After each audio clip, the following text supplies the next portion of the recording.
Good morning. How is everybody today? This is a banked video, and thank you for joining us. My name is Red Moon Eagle, and you are watching Daily Devotions with Red Moon Eagle, and this is Astra. She has come to sit in my lap for a little bit. I bank these, I make these just so that I have something to put up on days that I really want to make sure something goes out, but maybe my schedule or maybe where I'm at is not conducive to doing a live video. So in the Animal Spirit Guidebook, our first card is the Phoenix. Isn't that beautiful? Freedom from suffering and past karma reincarnation.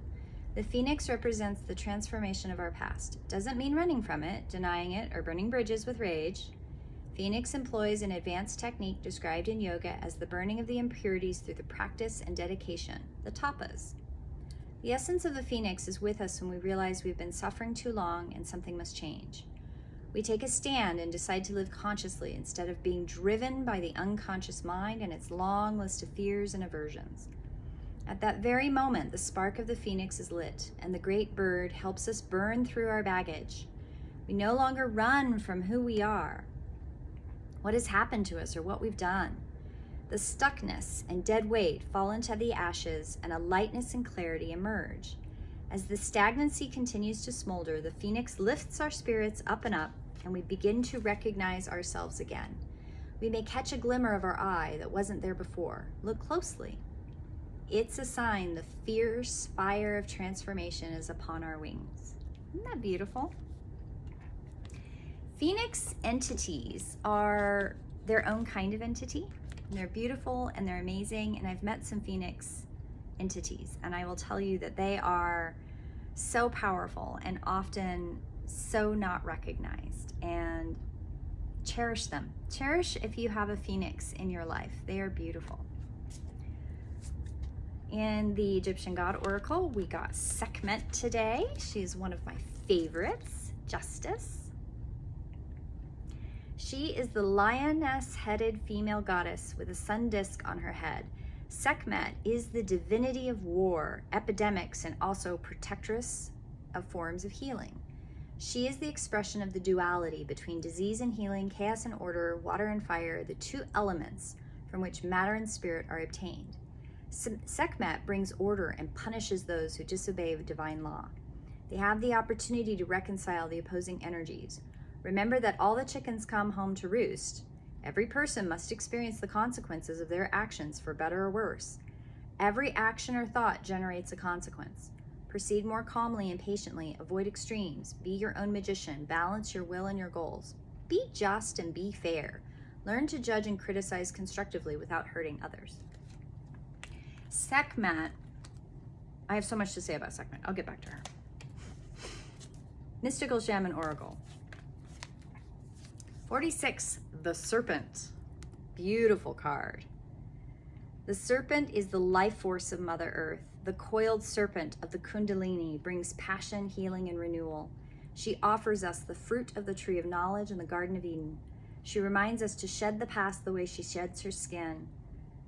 Serpent comes to offer you the forbidden fruit that will set your passion and creativity free. The invitation of the serpent is the power of the Kundalini in stirring within the chakras, gently asking you to embrace this mystery. Shed the old skin that you've been attached to and welcome the vulnerable pink underbelly that will bring you fresh experiences in your life. Your passion and sexuality are awakening, and this can be scary. Trust the wisdom of the serpent to transform your sensual energies into beautiful, original manifestation. The medicine of this card: when you shed your past gracefully, life will not strip away. And it won't do it with a lot of drama either. That's something you want to avoid. Do not use your energies to seduce others. Allow yourself to be seduced, even by your own ideas. Isn't that beautiful? Renewal, passion, the connection to the emotion and our bodies. I feel like there's a theme here. And Sekhmet and Phoenix. Okay, so I wanted to talk about Sekhmet a little bit. Sekhmet, there was a time in my life that I've had these small epics when it comes to epic as an EPOCH, epic, where I've studied and gone to the bottom of the well with certain pantheons and allowing these different pantheons from around the world to teach me something. And I went through about a 4.5, 5-year journey of just Egyptian gods and goddesses. And the one that really came back over and over and over again was Sekhmet. And I know that many times in the Egyptian pantheons, people gravitate towards Isis or Bastet. And I definitely did a deep dive on them, Osiris and Ra and Khepri, and many of the different kinds of god and goddesses and how they're represented in that mythos were fascinating to me.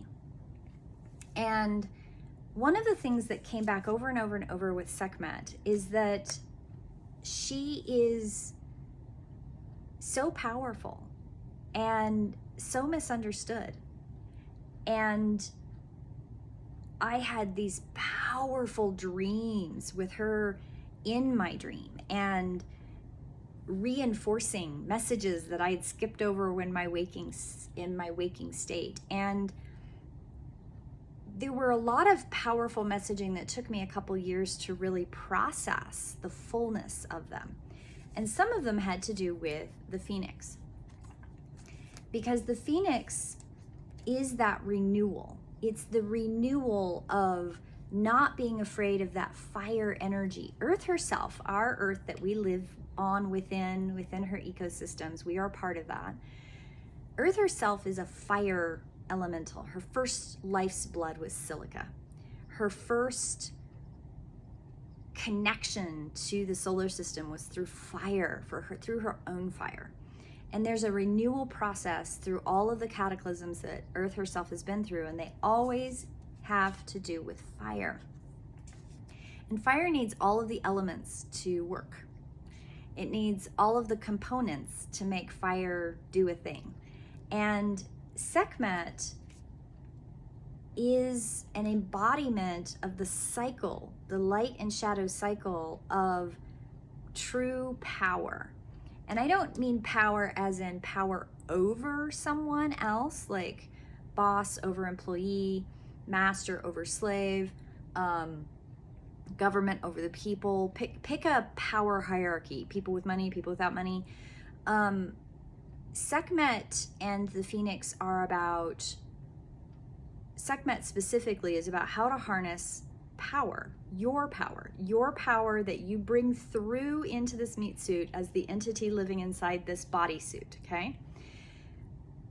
Sekhmet is about the transformation, the phoenix rising from the ashes, who you are as an entity, learning to harness your power in this world. And that power is the true light shadow embodiment of how you interface with this world. And everyone has potential power. Everyone has power with each other, communally together and individually. And individual power is only like the stick by itself. It bends and then it breaks. But you take 3 or 4 sticks together and it doesn't break. There's a cohesion, a coming together that happens. And the serpent is asking you to shed the illusions that you're not powerful and that you cannot be all that you can be, which is a terrible, like, trite phrase to say, but there is a component of grabbing hold of your power, meaning you have to shed the things that don't fit to become the powerful entity you are. And Sekhmet she is a warrior goddess, and she is pretty scary when she's being pretty intent, but her scariness, her intensity is to show you how powerful you can be. You can have that intensity. You can have that harnessing of using your power for equity, for justice, for rightness. And she will always hold you accountable to the universal law, which is your blueprint. Your blueprint says, these are the things that I'm going to do in my life. She will hold you to that. If you do not follow the path that you said you're going to follow in your blueprint, she will be that representative that says, hey, get back on the path. You said you were going to do this. The equity and justice in this is that I'm going to hold you accountable for it. I'm also going to hold everybody around you accountable for that. And she's pretty ferocious. You really don't want her focused on you. And yet at the same time, she's gentle, she's kind. She is the goddess of mothers, of childbirth, of going through the fire, going through the transformational fire. And there is gentleness in that. It's not all harsh and fierce and scary. There is a gentleness, there is a compassion, there is a connection in that power. And Sekhmet taught me a lot. Of all the pantheons in the Egyptian hierarchy, Sekhmet, no matter which god or goddess I was focusing on, Sekhmet kind of barreled through and said, no, pay attention to this part. She was a wonderful teacher. And I absolutely adore Sekhmet. She's very powerful. And people talk a lot about in Egyptian gods and goddesses, you have Bastet and Sekhmet, and they're totally different gods and goddesses, and in some ways they are. But Bastet is one side of how Sekhmet also is represented, and the energy quality of how these gods and goddesses work in our lives and their archetypal forms are quite impactful if we take the messages on and allow those messages to come through. I was told a couple years ago by someone who knew nothing about me, who had just met me, and said, wow, you're fucking powerful. And I went, well, so are you. And they immediately dismissed that statement. And I thought, wait a minute. The Sekhmet of me, I remember in that moment having Sekhmet kind of like in my brain pan. And she goes, no, you need to push this. And I did. I like pushed back and I said, absolutely not. We are not going to dismiss your power too. Because we all have a right to harness the power of our blueprint to be here authentically showing our true selves as best that we can in this human manifestation. And when we are dismissing that, when we are not valuing that and not valuing it in each other, we cannot come together as a community and create positive change.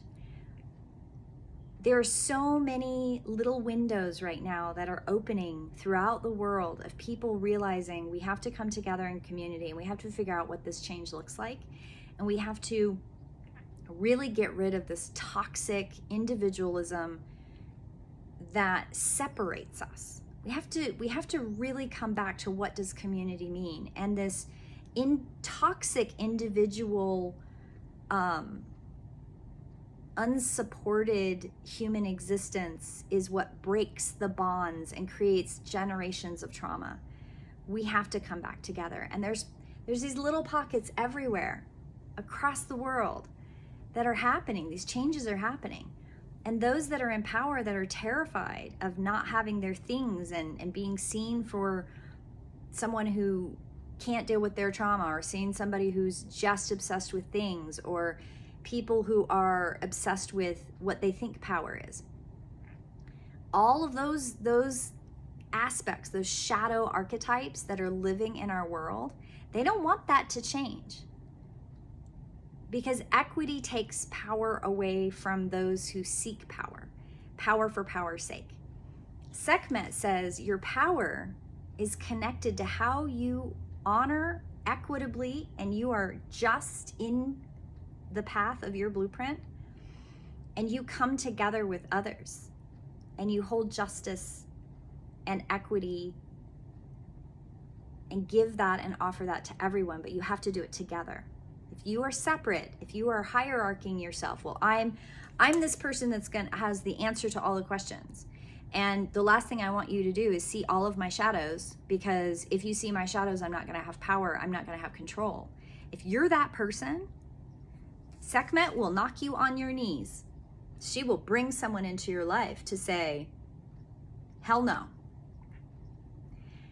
And she will bring the rod of justice with her. And that rod of justice is kind of painful. And I've had it happen to me. I've had Sekhmet knock me on my knees a couple times going, no. You're letting the ego get ahead. I mean, she doesn't let me even get very far. I can barely think it before she knocks me on my knees. you as an entity may not be bad. I haven't met a bad entity. I've never met a bad entity. I've met entities that are lost. I've met entities that have very challenging blueprints and they do things that society tells us are bad. Absolutely. I don't say that those things aren't bad. And we've got people in power right now that are committing genocide across the world. Those are bad things, 100%. And that entity might just be lost. Doesn't mean the entity is bad. That person could be traumatized and living with generations of trauma that are not being dealt with. And this is the thing about Sekhmet. If you won't deal with your trauma, she will bring you equilibrium, whether you like it or not. Justice is just like that. If you get off your blueprint or you're risking getting off your blueprint, she will come in and make sure you were aware that you were fucking up. And she will do it repeatedly. If people around you are telling you over and over and over how awful you're behaving, you should think about how awful you're behaving. It's not everybody around you picking on you. It's Sekhmet bringing you the justice of that moment.